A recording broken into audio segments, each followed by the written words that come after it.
So I'd like to commence with an acknowledgement of country. I acknowledge the Gadigal and Wongal land of the Eora Nation, from whose lands this event is being broadcast today, and pay respects to their elders past, present and emerging. And I also acknowledge the traditional custodians of all the lands where you are joining us from today.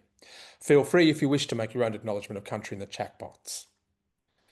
Right, I'd like to introduce our guests for today, Bethany Loveridge and Rochelle Stevens, who together make up Perentie Press. Bethany is a film, TV, media, and visual art teacher with a keen eye for storyboarding and not non-stop, stop motion animation, and a big love of graphic novels. She's a passionate advocate of the arts, has served on national judging panels and executive committees, and written many articles, learning resources, and curriculum materials. Bethany has won several awards and mentorships opportunities, and recently was able to celebrate the publishing of her debut novel, Harper Wells' Renegade Timeline Officer. Rochelle is passionate about books. She runs the publishing house of Wombat Books and has a growing list of her own titles, including her Riz Chester junior fiction series. Having over 15 years in publishing and a master's in editing and publishing, Rochelle is keen to keep seeing original Australian stories in all formats. Through Wombat Books, Rochelle has worked with novels and picture books and seen the growth in graphic novels. While graphic novels have always been a challenging area in Australia, when Bethany and Rochelle started to brainstorm new ideas, Perentie Press was born. Bethany and Rochelle, welcome to First Friday. Thanks Thank very you. much. Okay, it seems like an undertelling of the story that you just got together one day and said, we like graphic novels, and all of a sudden there was a publishing house. That's pretty similar but- to how it went, Andrew. Yeah. Okay, well, we're going to get into the real truth of that a little bit later on, but I want to start with you, Bethany, that you've just published your first book. Congratulations. Tell us a little bit about that. Well, thank you very much. Harper Wells' Renegade Timeline Officer is a middle grade historical fantasy, the first in a trilogy, and published with Rochelle, but with Wombat Books. Thanks, Callum. And it's been amazing. It came out in September, early September, and I've been traveling around talking to lots of kids in bookstores and schools about my storytelling, and hearing lots of nice things too. So yes, there's a bit of historical fiction, Australian historical fiction, Edith Cowan history, but ideally just a rollicking adventure. So, Okay, this rollicking adventure, how long was it in the making? Longer than the establishment of an entire company, or? absolutely, much longer. Hey, I started writing in early 2020. I went back and had a look at my initial awful drafts, and the first 7,000 words in one day after a dream about a Wallamai pine, actually. So Oh, that's 5 years, or just over 5 years from the first words to publication. okay. So before we can get into Parenti Press, I just want to establish upfront for those people who may not be very au fait with the concept, what is a graphic novel? Well, all right. This is a much contested thing to define, actually, but I'll try my best, Andrew. So it's very much like a serial comic book. In fact, if you got every edition of The Phantom and put them all together in one book, you would have a graphic novel. Because a graphic novel is told usually as a complete kind of storyline. It usually has a more complex storyline than a serial comic, but it is told in sequential, like paneled art, like a comic book. They're made for all ages and in all genres as well. So yeah, I think that's, and for us, when we were establishing what's the difference between a graphic novel and maybe a heavily illustrated junior fiction or something like that, it was about those panels. And that became an important way for us to define what a graphic novel is too. Yeah. What graphic novel first grabbed you? That's also an interesting question. And we did have these questions beforehand, I should tell everybody. So I did have time to think about the answer. But I did write an essay in response, which started about 35 years ago when I was reading Asterix and Obelix and The Phantom and Archie Digest. So those aren't graphic novels. Those are those serial comics. I'm also was and still am a huge cartoon and animation fan. So that doesn't answer your question, but my love of the look of graphic novels and the feel of graphic novels started with all of those things that I've been interested in since a young person, since being a child. But probably the graphic novel that I kind of picked up and think is a bit of a treasure and a hook into that is Campbell White's Home Time. So, and maybe Queen of the Sea by Dylan McConis as well. Those are the graphic novels I've been consumed by for some time now. Like I often wonder how many people in Australia owe some of their first love of reading to things like Asterix and Obelix, or the Tintin series, or those. I can remember as a young boy growing up in Lismore, and Mm. every week my mother, who was a reformed English teacher come primary school teacher, would take me to the library, and I would get out of the car and sprint into the library, up the stairs to the children's section to try and find which of the Asterix books were actually there. And they're in some sort of complete form, because often there were many pages missing from these. So naughty. Um, they were well loved, I would like to say. They were well loved in it. So you've got that. Is there, and I know this is sometimes contested and contentious idea about the canon. And I'm not suggesting that there's only one type of canon, but is there sort of a reading list that you might look at for people who've not had much experience with graphic novels, that you might point them towards, that could give them sort of something of the scope and the breadth of what the graphic novel is? I think there probably is. I don't think I'm cool enough to know what that is. Um, Probably things like Mouse and Persepolis are masterpieces in graphic novel land. Maybe Nimona. They've been around for a while, and people probably recognize those titles if they've started looking at graphic novels. We're talking kids' graphic novels. Perentie only publishes for 5 to 17-year-olds, so Mm. that's what we're talking about today. Raina Telgemeier is a standout, but equally we have people like Remy Lai in Australia who are doing amazing things too. So probably if you're an Australian graphic novel creator or wanting to get into it, I'd say Remy Lai would be a good place to start. Okay, interesting. And I think, and sort of harking back to what I just said, we often start, like for most of us, our first experience with reading is not with reading, it's with looking at pictures, isn't it? Mm. When we're Yep. sitting down in parents' or carers' laps and we're looking at books, what we're looking at is pictures.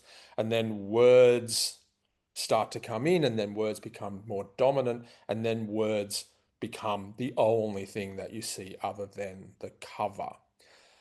When, as readers, do you think we sort of make that switch where we no longer very often want images in our books? I think that's a really interesting question, because I'm not actually sure that some people ever don't want pictures, if that makes sense. Yes, yeah, I was painting with the broadest of broadest brushes. Yeah. Yeah, so because in my experience I've done a lot of picture books, and then we, like, if you look at the age, so picture books might be from 4 to 7, 3 to 6, or 4 to 7, and then you have early readers that have some illustrations, and in a sense graphic novels are a bit like that, except that we're going for full color, and so very heavy on the beautiful imagery. Um, and then they get older, and sure, in our middle fiction and older books, when they're novels, they probably don't have any pictures, but that doesn't take away the love of art. So from a graphic novel perspective, we are looking at full color graphic novels all the way up to high school, and I actually hope that adults will enjoy reading some of them too, even if that is just the experience with a child. But I do think teenagers still quite like images as well, and so it's kind of an interesting thing to say that we even turn away from them. Sometimes some people don't, but I think that the heavier area where it'll be easier to maybe sell graphic novels will probably be primary school. But that's just, and I mean, it's also a lot easier to produce a book for primary school, but we'll talk about that later, like how long the book could be and how much work it takes to produce that book. So yeah, that's what I would think. Yeah. I think culturally and societally, there can be sort of like this notion or this presumption that having pictures in the book makes it less of a book. On your website, it states that reading a graphic novel is real reading. Who is that directed at? My grandmother's sister. Well, okay. To Do be we fair, do we get to name her? Like, well, I don't. Yeah, sure. Her name's Lorna. Um, listen, we wrote that on our website right from the get-go, but it was only yesterday that my grandmother told me that her sister said that a love of graphic novels has ruined her grandchild's ability to read. So that's why I say my grandmother's sister. Certainly, she's probably not a big stakeholder in the children's literary space. Um, I just think it's an antiquated idea that graphic novels aren't reading, that audiobooks aren't reading. All of those ways of engaging with stories are building literacy and a love of reading, and also like a choice of format, which is incredibly important if you want to engage readers and keep them engaged, is to let them choose what they like. And I also think, like, imagine if a graphic novel is the thing that gets an adult back into reading. If they haven't read since they were reading Marvel, like when they were 10, maybe this is what they need to get back into reading. So, True, true. Rochelle, we were talking earlier, and for people who have been coming to a few of our First Fridays, our October First Friday was with Anna Berkey from the Australia Reads, which has done some long-term and large surveys of the reading habits of Australians and has sort of put them into various groups from avid readers to the uninterested and then many shades in between. Where do you think, and there was a lot of discussion in that about how do we get people to read, and Anna was very firmly of the opinion that all reading is reading, and that's what she's saying. So graphic novels, listening to audiobooks, this is all a form of reading. Rochelle, from the sort of a publishing point of view, where do you think your audience lies, sort of within that very broad gamut of where people read and how they read? So it's a very big question, and let me just preface that I'm a teacher background as well, and I also have studied my own master's researching and looking at where middle fiction has decline in reading, as in like that's around this time that most of the people, including things like the Australian Reads Survey, is saying that in that middle fiction, middle grade area is when kids start to decline in reading, and I think it's partly because kids are starting to pick books for themselves a lot more at that age, and they don't necessarily know how to choose the right books. So some of my research was more in how we recommend it. Now, from the perspective of a publisher, I get books in both with Wombat and Perentie, and I'm just like, oh, I love this. But I'm also constantly thinking about how a kid might love it and how a kid might relate to it, because the middle ground, the area where the kids are dropping off reading is often disinterest or they're very busy. It's not just completely disengaged. Now, there are disengaged readers as well, but it's the ones that are just less interested, but they can read, that just sometimes need something to grab them. So, from a publishing perspective, I started a list in Wombat called the Riser Shorts, which is actually a teen short novel reading experience, Hmm? so that kids can just read it in a library lesson, still be reading, get a full story. And I think that captures one part.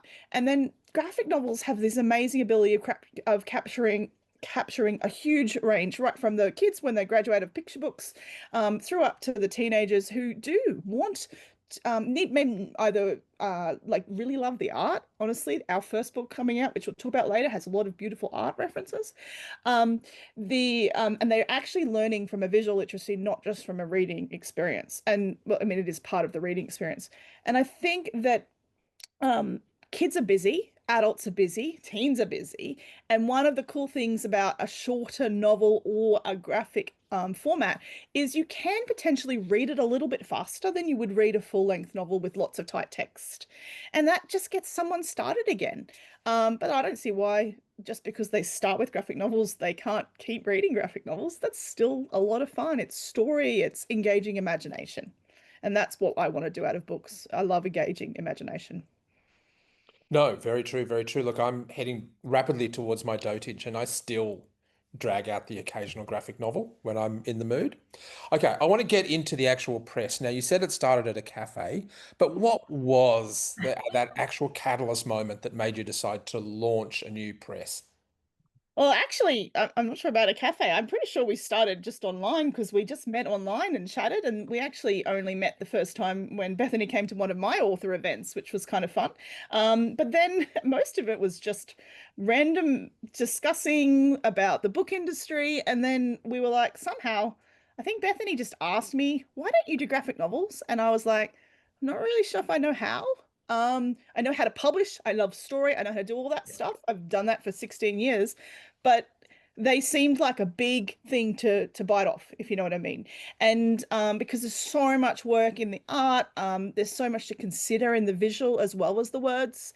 And so, yeah, somehow we just started talking about it, and then like we're like, hey, why don't we start this? And then all of a sudden we did. Oh Kind yeah. of much. That's it's like we Perentie only started in what, March, April this year?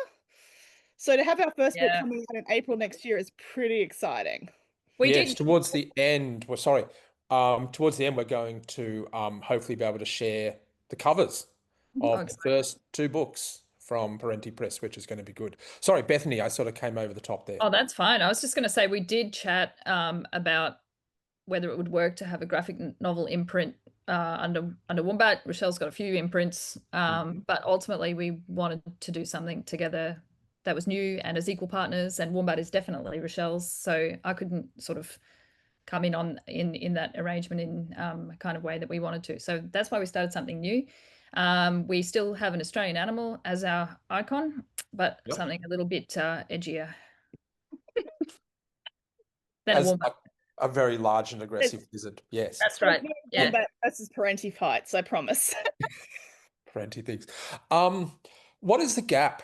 Obviously, there you are, I think, the only current Australian press that is doing only graphic novels.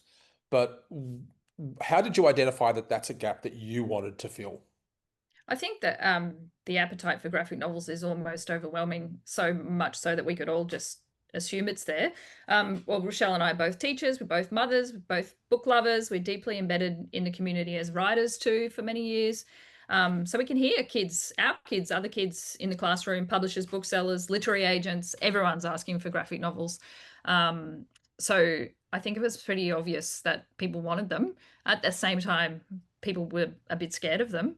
And so it probably did take a certain couple of risk takers to, make a joke about it and then accidentally start a publishing house and do it.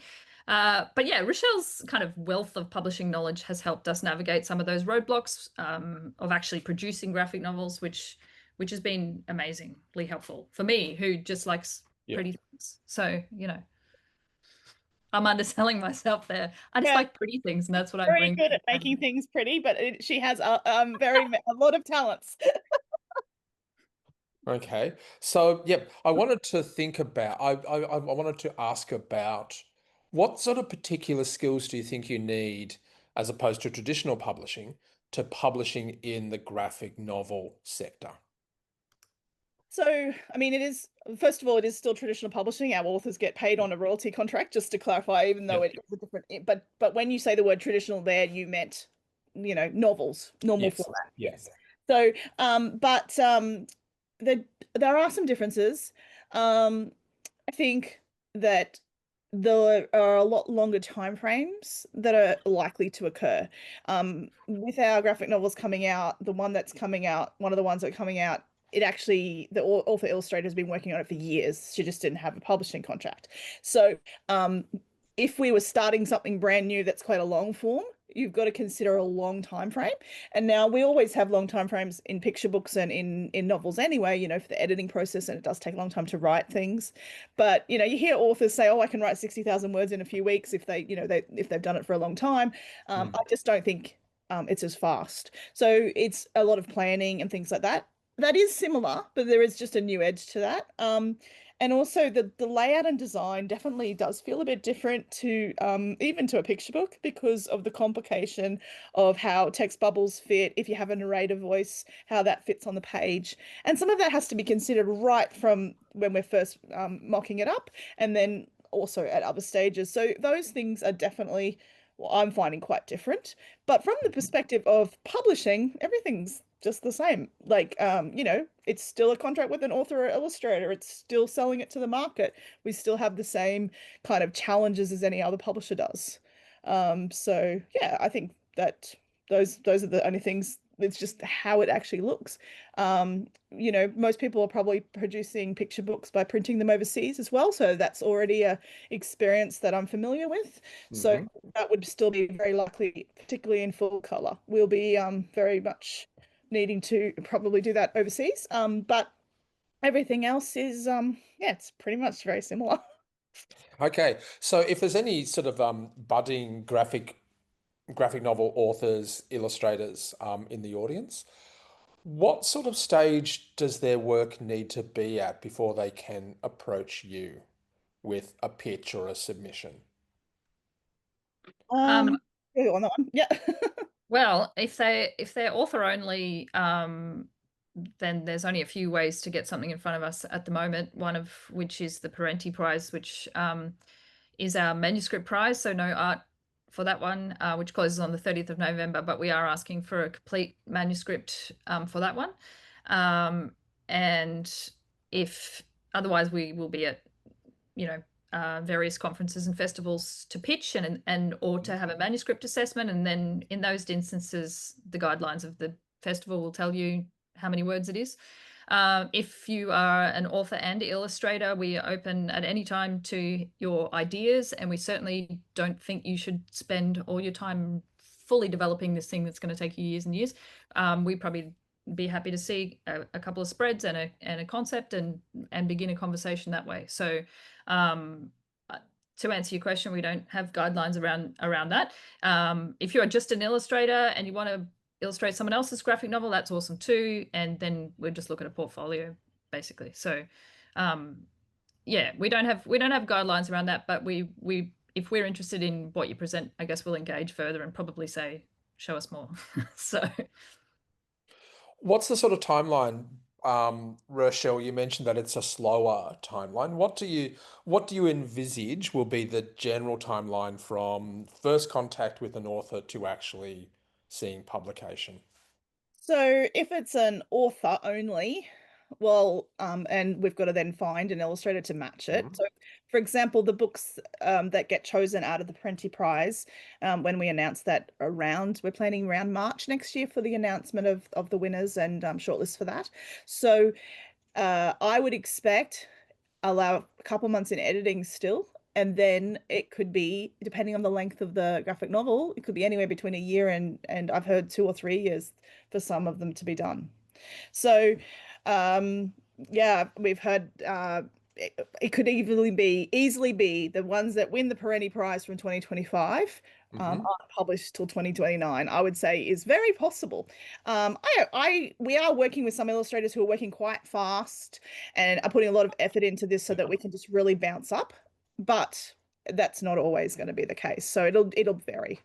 And I'm also not going to schedule anything that I don't know how long it's going to take, because a lot of illustrators have day jobs, because let's face it, the Australian creative industry is very tricky. And while we're still growing as well, we can't be selling their book if it's not out yet. So it is always a bit of a balance there. So yeah, I expect it to take a bit of time. Yeah. Looking at the relationship between the writer and artist, are you hoping that someone comes in, say, an author who's an author only, with a very firm idea of what they want it to look like, or and some names to approach, or are you wanting to have the freedom yourself to sort of look at it and then find an illustrator that you think fits? Um, I think we're not opposed to the idea of comparative texts in a pitch, which probably gives us an indication of what's in an author's mind about what it looks like. Mhm. And certainly we have worked with some more established authors that we haven't announced yet, who have had more input into what it looks like. And I think it's just about being flexible. Certainly we love input and love it to be quite collaborative. Um, but ultimately we will have our ideas too. So well, Yeah. welcome. People are welcome to share their ideas with us. Can that collaboration sometimes be tricky? Because it's very different to editing in a sense, because you've got someone else who's sort of putting a visual story next to the words that will have as much impact as mean, what the words do. in some ways, sometimes that visual story has more impact. Yeah. It's the same. I consider it similar to working with a picture book in this sense that I generally would prefer, being a traditional publisher, that the author hands something over and then I work with the illustrator based on that author's, and they shouldn't be interacting. That being said, some of my interesting conversations I've had with other publishers and surprisingly some international publishers, some people prefer them to work together. I'm just quite protective of illustrators if the authors start to tell them what to do. So there's a balance on that, I think, and that balance is super important, that it is not like no illustrator is ever kind of like bossed around by an author. And so, that's my advice to authors out there. Sometimes it's tricky. You have to let a little bit go when you submit an author-only project, because if you're not an artist, then, I mean, I personally would even hand over more to my art person in Wombat or Bethany when it comes to Perentie, because I am not a strong art person. I love looking at art, but I can't see the same level of perception, little bits and pieces. I can see some, but so the same thing is like I think as an author, if you're not that person, you have to let us sort of do that work, and I think that's what you have to expect. If an author and illustrator came to us together with the proposal, we can consider it. I sometimes think like I'm always a bit hesitant myself on that, because it still also feels a little bit like they want to be in control. And at the end of the day, as if we're paying for it, there's a little bit of level where we are a little bit, like that's the publisher's role. But at the same time, I love feedback. So collaboration is good. I'm just wary of making sure everyone is protected. No, looking just into the background of you, that lizard does seem to have a rather protective gaze coming out of that single eye that you see. Fantastic. Yes. I'm glad you picked that up, Andrew. He's yes, he's not just a happy chappy. He's got some thoughts. Yeah. Look, other than the prize, and there is a link to the prize there in the chat window if people are interested, what other avenues have you opened up as a new publisher in particular to find new or established authors and new or established illustrators? I think my favorite thing so far, about Perentie, this might be a lie, there's lots of good things, but has been reaching out, Rochelle and I reaching out to people that we know of who have been illustrators for other people's stories and asking them, do you have a story you want to tell? And them saying yes. And our kind of like starting with a list of people that we know and admire their work. And so we did that because we needed something to start with. And that's been a real pleasure to see those stories come together and come to life. We, as I was saying, or meant to say, we always and will continue to be open to illustrators and illustrators/authors via our website. There's a submissions tab. And we've taken submissions from literary agents as well. And so more or less it's just the same as getting into another publisher. Keep an eye out for when we're going to be at conferences, because pictures or manuscript assessments are always a great way to get words in front of us too, or artwork. And I think keeping in mind, so if there are authors out there who are interested, keeping in mind that we are completely new this year and our first books come out next year, it's a great time to submit portfolios and to submit ideas to the prize, because it's like the first time we've done it. As we grow, just like any other kind of smaller independent publisher, as they grow, more there'll be more competition. So just putting the word out there, as soon as we announced we had that submission open. And so some of those things literally just came from submission ideas, from announcing. So the prize was our way of giving authors an opportunity. Yeah. Speaking of channels, are you on or are you intending to go on to sort of like the Comic-Con circuit? And I use Comic-Con there to cover all sort of fan base cultural festivals. So I'm a big pop culture fan, so I quite love that sort of event. And so I'm definitely looking into it. I've already downloaded a lot of the the sponsorship details about how to have a stall at some of these events. And I think both of our first ooh, I have to check which state all our authors are in because maybe we can do something. But I am researching it, and we've already been in touch with a few shops that are stores that are more comic based and have like private events and stuff like that. So I look forward to being a part of that, and it'll be super fun. But you know, we don't have any books yet to start that with, so that won't be till next year. We have to like get the books first. Yeah. Do you Definitely. think, yeah, once you are on the circuit, do you think that graphic novel publishers, graphic novel artists, illustrators have a different relationship with their audience than your more traditional novelist, poet? I don't know yet. That's an interesting question. I've seen a lot of graphic artists at those events, and they are often producing stuff for serial comics or for their own private things or for magazines. And actually, you mentioned before about us being the only publisher. I do actually think there's there's a publisher that does more serial comics that is only graphic novel and serial comics as well in Australia. But I think we're the only ones that are only doing just kind of the niche that we're doing. Um, but yeah, I think there's a lot of opportunity, and a lot of them engage direct with the audience by doing characters and how do you say that? Characters? And like illustration at those events. So I think that's going to be really fun. Interestingly though, most of our illustrators so far are more coming from an illustration background, like they've done picture books Yeah. or something, for less from the comic con and graphic art, you know, those alleys of artists that are at those at Supernova and events like that. So it will be interesting, and I actually hope we find some more artists by networking at those events as well. Yeah. One of the things that sort of comes up at those events, of course, is that there is usually international stars who come in, and that's, you know, one of the draw cards is to be on the, we go to see the panel that they're on or have the opportunity to meet them, have photos taken with them. And the sort of the graphic novel scene can, there are things that you can recognize as coming from certain types of culture. So you can be in the bookstore, and if you see sort of manga, you instantly recognize what it is and where it comes from. You can see Marvel or DC if they're collected and they're, you know, more heading more towards, you can see that style. That's like an American style. Do you think Australia is developing a style of graphic novel?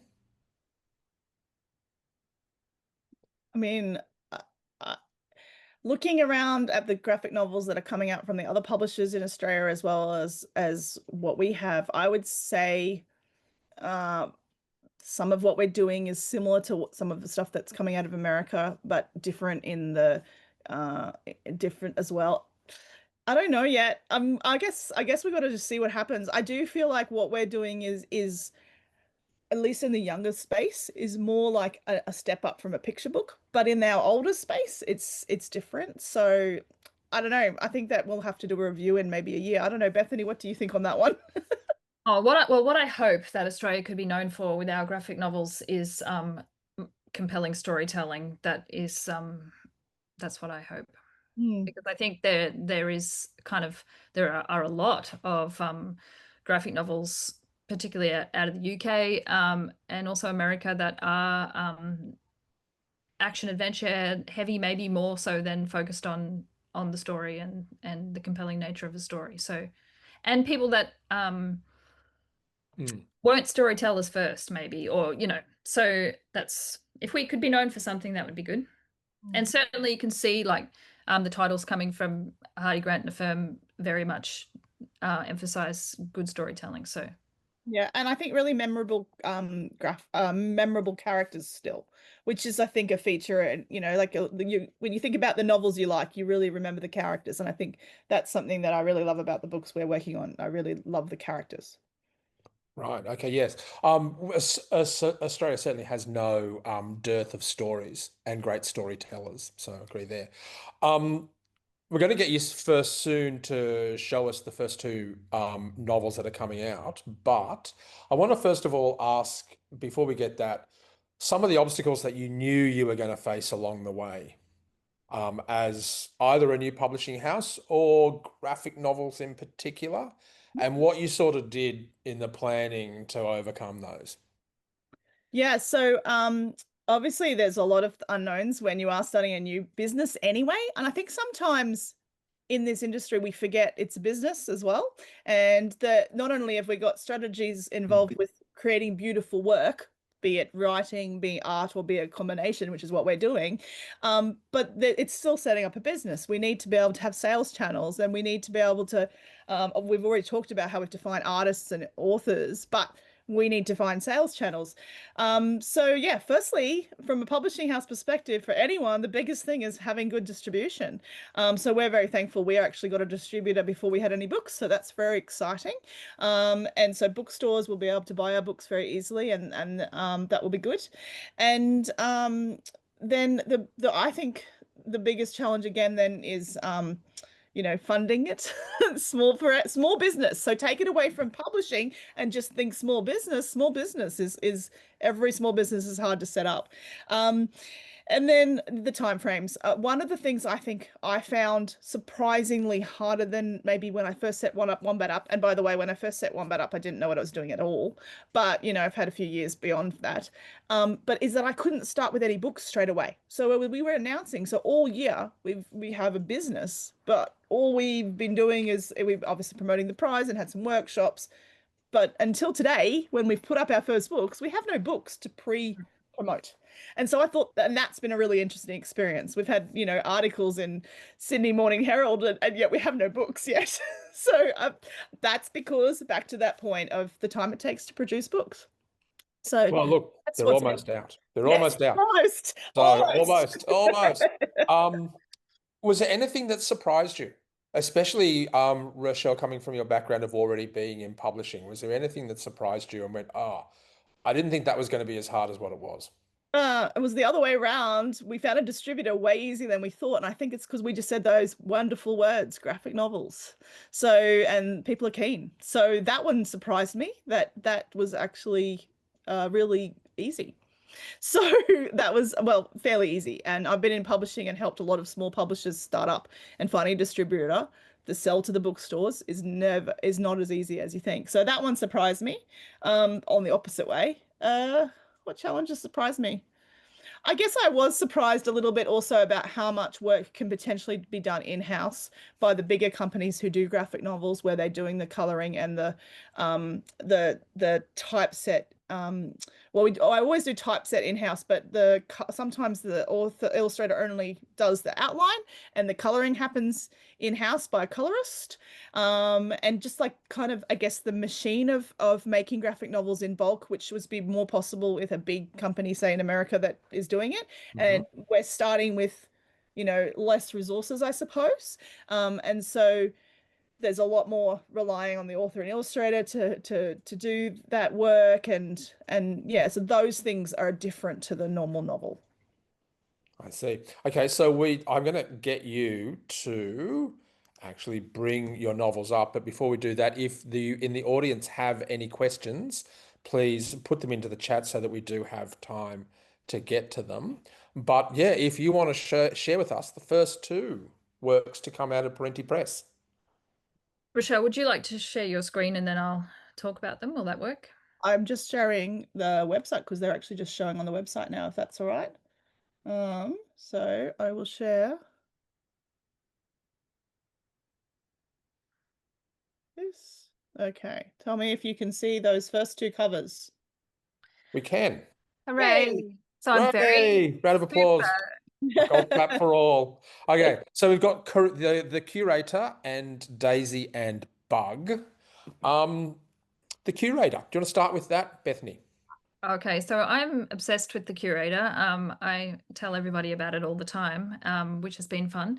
It is a YA title, and we're like really thrilled to be able to put out a YA as one of our first titles, because obviously it's a bit thicker, and it's the one that Rochelle was talking about before in terms of Wendy has been working on it for some time. So that was, yeah, we're just amazingly lucky to be working with her. So it's about an art student, a hidden and dangerous art utopia. There's some Egyptian lore in there and some big questions about the value of art. So I think it's going to make lots of young people happy, and art teachers and art lovers as well. So it's very brilliant. And Wendy won a Creative Victoria grant to develop that graphic novel, actually. So during COVID, maybe like as in about 5 years ago. And so she's been working on it a long time. So it is a 230-page graphic novel. So to have that sort of level book as one of our first books is really exciting. That is an achievement. That is a long graphic novel. I think she said it was like 700 and some 760 individual images or something. When you think about that, that's just amazing. And so Hmm. so much talent, you know? Yeah. Bethany, did you say an art utopia? Is Yeah, that so the premise is that there is the curator who is an interesting kind of character who has created an art utopia kind of um, parallel dimension where this young art student could choose to live and have all the time and all the resources at her disposal, but she'd have to give up her other life to be a successful artist. So there's lots of wow? recognizable artists living in the utopia and creating work in the utopia. It's very clever. Very clever. It's a great concept. And Daisy and Bug. Yes, Daisy and Bug, I'm going to be obsessed with all of our books, but I'm also obsessed with Daisy and Bug. Hey, I have been a fan of Kim DeHaan for a long time, for years and years, and have long actually wanted her to illustrate some of my own work. So she was one of the first people that we thought of when we started Perentie Press. She's a very clever artist and graphic designer and fine artist as well, not just illustrator. This one's a junior fiction, so probably for your developing independent readers developing their own independence with books. It's an adventure series. It will be a series, and it's about those two characters, Daisy and Bug, who are very different but equally creative, and they get into some mischief and then out of mischief again. So it's very cute, and I'm excited about that too. And Kim is actually on the chat, so we're just going to speak about her and not to her, which is a bit sad and a bit rude. I do apologize, Kim, but that's just the format that we've got. So Kim was effectively the first person to put one of the first people to put something in our submission drawer because we were sharing on socials that we opened it and she put this in and then we developed it straight away and she's been very efficient actually, so she's done an amazing job and it's really cute. Ah, okay. So we've got a couple of questions coming in, which are sort of about this process coming through. And thank you for that. And congratulations to author illustrators both, and to you at Perentie Press for this putting out your first books. That is absolutely fantastic. Callum asks, given that we're close to the Perentie Prize deadline, how many entries are you expecting? 259. Sorry, I remember Nicely. Bethany's not good with numbers. Um, it's unknown at this stage. We've had over 80 people, like 70 or 80 people at our workshops, and when Yep. they did the workshops, they got an entry. So we reckon a lot of them are still getting ready to submit. And then we've been sharing it, and it's still promotion. So it's very hard to know. There's up to I think it was up to 12 people who can earn an appraisal. Hmm. So given it's our first time, I think that you've got good chances to if you've got a good manuscript, but it's so hard to know. We can't even I can't even guess that. So I've had competitions before in the past where you have like 20 entries and then all of a sudden there's 50 more on the last day, so we have no idea. So yeah, but we've had about that many people between our workshops and our online workshops and at events suggesting that they're keen to write something, so it could be fun. Look, at Writing New South Wales, we do a few opportunities competitions every year for our members, and they're icebergs. 20% of the entrants come in the first 4 weeks, and then 80% come in on the last day. Yeah, yeah. And I'm hoping my website doesn't break on that day. go off site, find somewhere else for them to do it. Hand it off It's to all right. It's a Google form. Let's hope Google yes, doesn't break. We'd all be multinationals. Yes. worried. Yes, yes.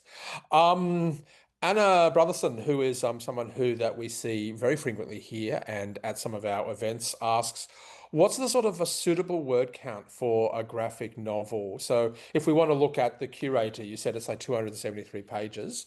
What would the word count for that be? I don't think either of us know what the word count is.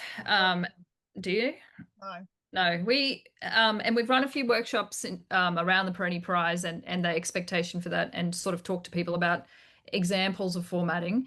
There's no rules. We talk about pages rather than pages and page count rather than word count, and simply because you could have quite a few spreads where there are no words at all, and then some have a lot more than others. So there's really dependent on genre and dependent on age readership in terms of the page numbers, and all of that is on our website in the terms and conditions. When you actually go to submit, that's where you find the terms and conditions there in the form. So in terms of those page guidelines. Yeah. Mary Ellen asks if you're looking for anything in particular in Perentie Prize entries. Yeah, lots of things, or lots of possible things. Certainly, we are looking for original stories, so we're not in this instance looking for adaptations or anything that has been published by you before. We are looking for stories that need to be told visually and wouldn't be better as a novel. We have 4 categories: junior readers, middle readers, YA, and also non-fiction. So anything really. We have both have our personal tastes, but they're very different. So yeah, I think just write anything compelling, but it has to be for kids aged between 5 and 17, and yes, and needs to be told visually. Through that, yes. Do you think that at some point, Rochelle, you might move into adaptations of existing works? So possibly. Oh, I'm nodding, but you say possibly. Sorry, don't. Oh, don't- no. There will, he said adaptations of other books. Oh, So oh. we are looking at adaptions of like historical stories or older stories or different things. But adaptions of other books, I think it would depend on the book, because again, if it can be told in that format, then it might not need to be told in the graphic novel format. And we're all about, I think we both love just story, like, you know, we love strong story. So definitely, but the Perentie Prize itself, considering that's the only way to submit an author only, and we're planning on running that every year, so that way it can keep growing. That was our, when we were like, oh, how are we going to find authors? But from my experience in publishing, from authors, you can get lots and lots and lots of submissions. So we thought we'd structure it in a very simple way that is obvious every year for author only, so that there's still a voice for authors. And so that's our plan every year. And for that, it will never be adaptions at this point. I think we'd have to make some bigger change to how we are seeing the business for that. But would we? Yes, potentially. It just might not go through that format. We'll probably do more research first and maybe approach authors who have already told a story in a different way or something like that. Right. Yep. So questions are coming in, especially from our audience on the very sort of the nitty-gritty, which is good to see. Yep. So Kate's looking at a similar thing, but not about the Perentie Prize. But is there anything in particular you're looking for from artists who want to submit their work for consideration to maybe be paired up at some point with a writer? What sort of thing are you looking for from their submissions? Yep. Well, we've talked about this a little bit because we, you know, we can look at people's portfolios and sort of know whether we think they're going to translate into a graphic novel. But best foot forward would be to actually put things in panels for us to see what that would look like. And Rochelle's nodding, so I gave That's her what I was gonna say. Give us some actual spreads so that you can we know you understand the format. I see. I see. Speaking of the format and the way that you know, obviously, Rochelle, your love of stories comes through really strong. Have you had to have a conversation with a graphic novelist who's in the writing stage to go, I think this is not right for graphic novels, that this needs to be a novel? Or have you gone the other way, speaking to someone who's talking about their novel and you're going, you know what, this is going to be better as a graphic? Have you had that conversation? We have sort of, in the sense that we had some things that early on we had conversations with a few people that were in our networks, and that was only just to branch out. We want to publish people from everywhere, but everywhere in Australia, that is, oh, and New Zealand. New Zealand's okay too. But that basically was like, oh, this is a picture book. Well, actually, could it work as a graphic novel? When I've had some pitches to me through Wombat as well, and someone pitches a picture book, I've been like, oh, actually could see how that could expand. There's too much happening for a picture book. We have also had sometimes, and I think there are some submissions because the Perentie Prize is starting to come in, and I do wonder on some of them if the graphic novel's the right format. Conversations wise, though, probably haven't had that many conversations with people about it. Just though I do think it happens though, as in it will happen that someone will be trying to convert something from a novel to a graphic novel, but you have to understand why you want to put it. Why does it need to be a graphic novel? Because a graphic novel is a lot more work in a different way, you know? Hmm. So I think, yeah, I think those conversations will happen more in the future, and we've had at the moment a few small ones, yeah. Right. So Rebecca has a question. She's been obviously having a bad day and she wants to know, do you have any straight to the slush pile pet peeves? Is there something that lands on the desk and 10 seconds later it's no longer on your desk? Look, we have a huge market in schools, and so we do like exciting and all sorts of edgy kind of stories, but we do have a market in schools, so we won't really be interested in anything that's too graphic, anything that's too violent, anything that's too over sexualized, or because we will lose most of our market straight away. So we're probably not the place for experimental work, even though I love that personally. We probably need people to keep that audience in mind when they're submitting. I Which guess I think is, sorry, go on, Rochelle. I was just thinking, I mean, experimental and try new things, effectively, even just doing graphic novels in a sense, in our Australian market, which is much smaller than, say, America or overseas, is in a sense a scary experiment. Yeah. So in that, we probably need to be somewhat commercial to compete in both the school market and also to try and sell to your bookstores. So and but commercial for me doesn't mean we have to go to toilet humor or particularly, like I guess broad audience. Like we want, given that Bethany and I have different favorites, but we both love what we're doing. So that's what we want. We want things that appeal to lots of people. Yes. And to stitch two questions together, when you're taking submissions for stories, do you want them sort of in a film script format or straight prose? And what level of illustrative notes or notes on illustration are you looking for?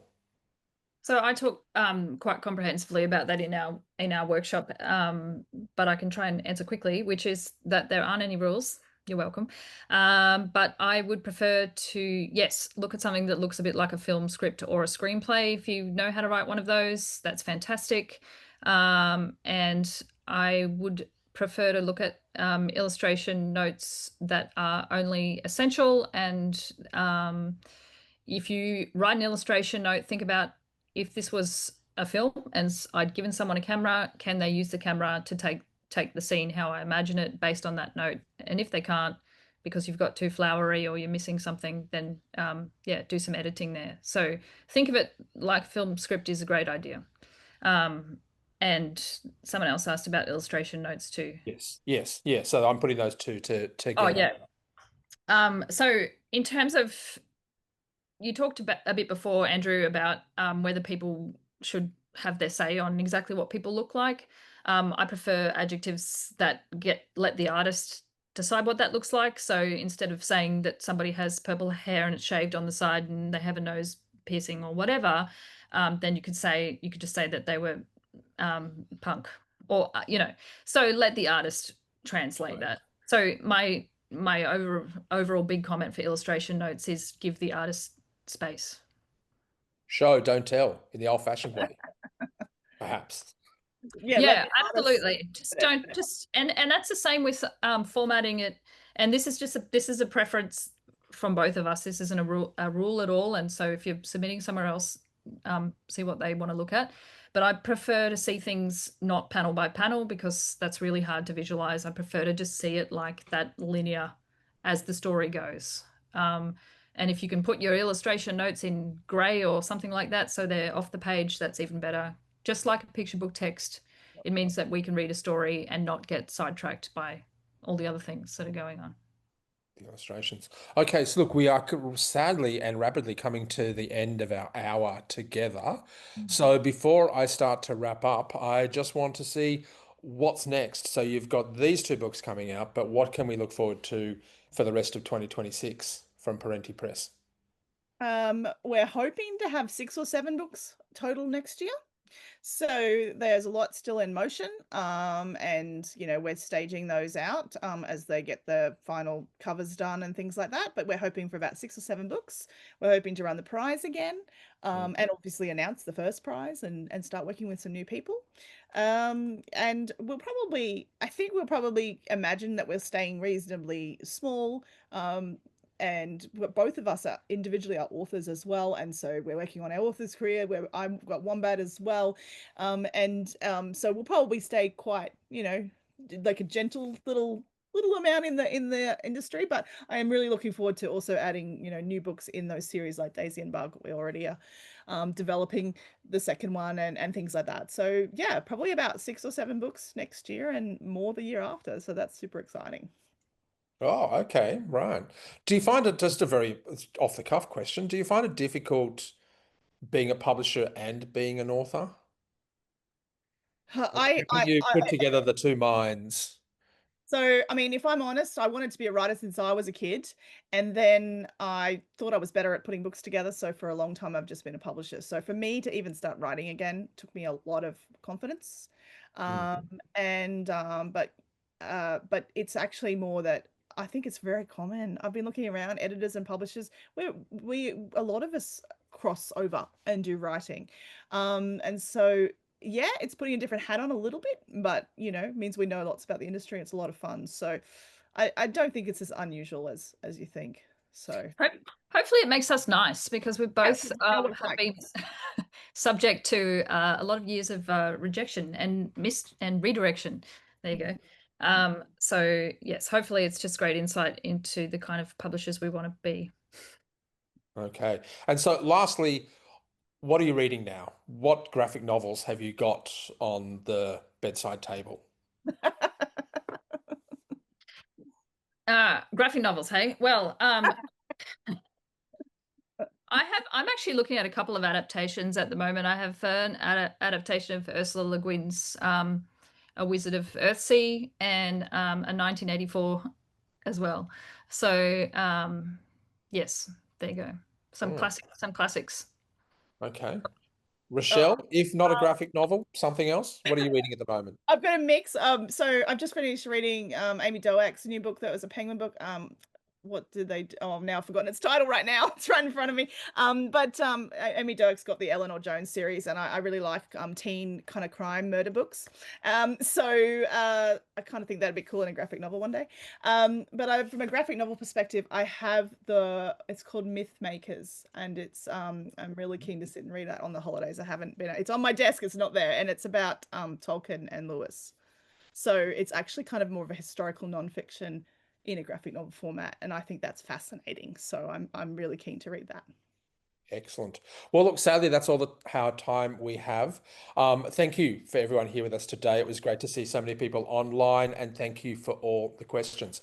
Heartfelt thanks to you, Bethany and Rochelle, for sharing both your expertise and your story with us today. It's going to be exciting to see a new publishing house forging ahead in an under celebrated part of the publishing and reading sector. To the audience, if you're not already subscribed to Newsbite and weekly email newsletter that lets you know when events such as this taking place, as well as all the services we offer, and opportunities across the state for writers, please make sure you do so. Details on the website at Writing New South Wales. This sadly is the last First Friday for 2025. Thank you very much for everyone who has joined us through the year, and we look forward to seeing you again in 2026. Thank you both again, Bethany and Rochelle, and we'll now say goodbye and see everyone again in 2026. Farewell. Thanks, Andrew. Thank you so much. Thank you.